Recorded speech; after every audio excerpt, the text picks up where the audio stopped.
Are you struggling with your CT sides in Counter-Strike 2? Well, today I'm going to give you some tips and tricks that are going to help you understand why your CT sides kind of suck and how we can expand on them and make sure that we are bringing forth the most dominant Counter-Strike possible. By the end of this video, you are no longer going to have any struggles with your CT side, and it's going to be very easy when you play against your opponents in the following matches. So let's go ahead and get right into the video. Why is CT side hard in CS2? One, guys, this game is very aggressive. It favors people who swing. It favors very fast-paced plays. And especially on a map like Anubis, the CT side of the map is extremely difficult if we just play back and let the other team do whatever they want, right? Across the board on any map, right? But specifically Anubis, the T side is able to just, prod around the map, lurk around, and get themselves into very good positions here in E-box, left side B main, a million lurk spots here in mid that they can sit in A main, and they can do so many fakes and pushes and pulls, and it makes it extremely difficult for you as a CT to be able to react to all that. So the first mistake that we're making on our CT sides is we're giving the T's way too much space, right? And one way we can combat this is by learning out of spawn util that will help us throw aggressive looks to our CT side so that the T's are on the back foot, right? Because just because you're on the CT side doesn't mean you have to be the one that completely defends. You can attack too, but what are you attacking? You are attacking map space instead of the bomb sites, right? And that's one way I want you to look at it when you're kind of getting ran over and rolled over. It might be because the T's are just able to run through here and just out aim you and come in here and destroy you. Versus them ever feeling any pressure because you're not giving it to them, right? And we'll get into more of that after the sponsor of today's video. Thank you to the sponsor of today's video, Skins Monkey. They are one of the greatest and easiest to use CS2 trading sites out there. You can swap out the skins you do not like for brand new ones that are so much more fresh. Even skins that are trade locked can be secured by adding them to your backpack. The greatest thing about the site is that you can buy skins for so much cheaper with a 35% deposit bonus when you use my code CoJo. Make sure to check out the freebie section where you can get a free skin just by completing tasks. On top of the bonuses, you also get a $5 bonus when clicking the link in the description.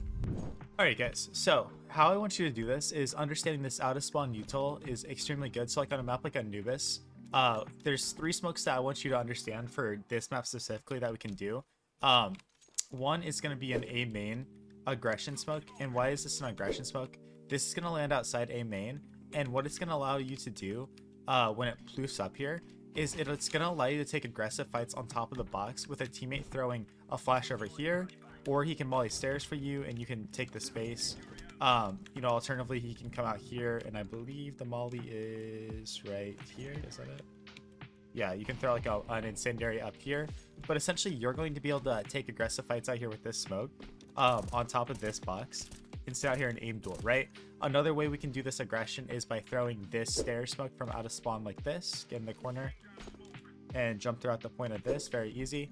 This is going to land in T stairs, allowing us to do a canals crunch. Now, why is this so good? Because we can run through A main, we can run through E box with a flash, run through window and mid if we're feeling really bold, and just come out here and get this space.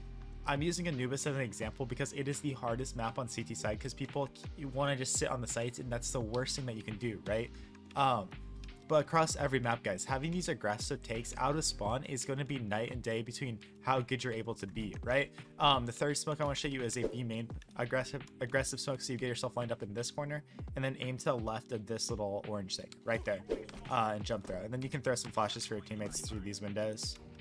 Very effective as they push out through here. These types of util are going to change the map and essentially making it so that we can push them back a little bit and make them have to devote resources to push us back off the angles, right? We don't even need to necessarily hang on to this side of the map for too long, right? We can just come out here and maybe take a few pot shots and do this type of thing. But after it fades, we could leave, right? We can leave, and as they're retaking B main, maybe that's when we go for an E-box flash, right? We have a teammate Pizza that goes and throws a flash for us through here, and we're just peeking E-box with that, right? And we're coming out here and making this, or we're just double aggressing mid-round because we feel like it, right? You guys can do anything, right? But if you're able to take this space while the T's are retaking that space that you just took from them, it opens up the other part of the map to do the same thing, right? And then say, you come through canals here, you can then hold new angles in the game, right? If you come through canals here, you can be the mid player now. This guy that's standing here is now holding mid, and this guy is free to rotate off because he doesn't have to worry about that now, and he can go play A. So then when the T's exec A, now you have 2 players in here, and you have a guy that's fast flanking. Do you see how we change the map when we do something like this? All because we have a player standing here, and if you wanted to cover him, you can even have an opper or a rifler sitting here and, you know, spotting these angles, right? Usually the opper sits here, and he'll kind of play both these angles. He'll sit here and, you know, go between both, or he'll kind of just timing peek the left side and go back. But we literally changed the map by doing this. It's insane, right?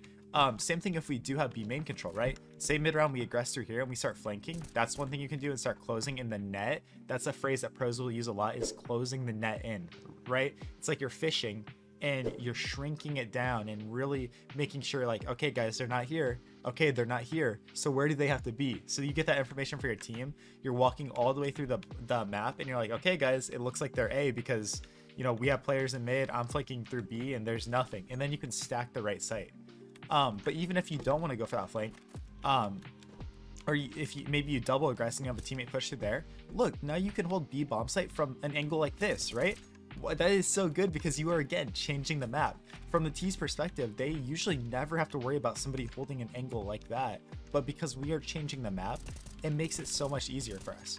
Too many low-level players, their version of playing CT side is to come back here and hide in a corner and hope that they spray down 3 players. Guys, that's not effective, right? A lot of players, I went over in a very popular video I covered on my channel, are smoking B main off the rip every single round. They're throwing the smoke as soon as they get here. You're cutting your map, you know, aggression off. You're just putting yourself in a box. Don't put yourself in a box and allow yourself to expand. Think outside the box. Ayo. Think outside the box and be able to understand these next level concepts that are gonna take your game to the next level, right? Same thing with some mid aggression, right? It's a crazy play, but something that you could do on CT side if you don't want to keep getting ran over. You throw that mid smoke and you come through here and you jump around and take these fights, right? Just doing something wild like that. If you have teammates peeking E-box, and if you guys have like a guy flashing out a main doing something, this crazy play is no longer a crazy play, right? And I'll give you guys a little secret. When I'm playing lower level players, people that I view almost a little worse than me, I am playing hyper aggressive and I'm trying to limit test to see what they will give me. It is so much more fun to play the game where you are limit testing than when you're the guy that's getting ran at, right? When I play teams like Complexity and other, you know, really high level teams, they're always coming up with new ways for this aggression, right? Louis CS covered it where Complexity would boost up their opera for this slow pick, right? They'd walk out here and the opera would go for a pick up here while he's boosted. There, you know, you can think of infinite ways to go for this aggression, but every team has to do it if they want to succeed. And this is stuff that you've got to be able to do on your own too, regardless of what teammates you have in the game, right? And that's where utility comes in. That's where knowing this like nade knowledge is so important, and just understanding the timings. If you're the A player, maybe you don't want to aggress at the beginning of the round. Maybe you just want to sit here in A main, you know, have A main smoked off. Obviously do it from safety like this or something, who cares? But you're holding A main, you know, timing, and their teammates are like 4B, yo CoJo, there's 4B, and so I make the play. Oh, there's only 4 guys left alive on the other team. I come through here and I start, you know, closing the map down based on the space, right? It goes hand in hand. It's things I've told you guys a million times on this channel, but it's so important, right? But yeah, if you made it this far in the video, guys, hit that subscribe button. I appreciate every single one of you. We're gonna keep grinding, keep posting videos. All the support's been amazing. Appreciate every single person that's been there with me through all in all. And yeah, I'm gonna keep preparing. I've got a huge event towards the end of this year in Saudi Arabia I'll be playing, so I hope to bring forth my best CS for that event. I'm gonna keep learning, keep growing, and I'm gonna get some coaching. But if you guys want individual coaching from me, go ahead and check out the form in the description of this video. I do offer those services for those of you that really want to take your game to the next level and need that personal coaching from a professional player, so I'm here for you. But yeah, thank you guys so much for watching. Go ahead and stay tuned to my channel, hit that bell button so that you always are alerted when I post a new video, and I'll keep grinding for you guys. Peace out.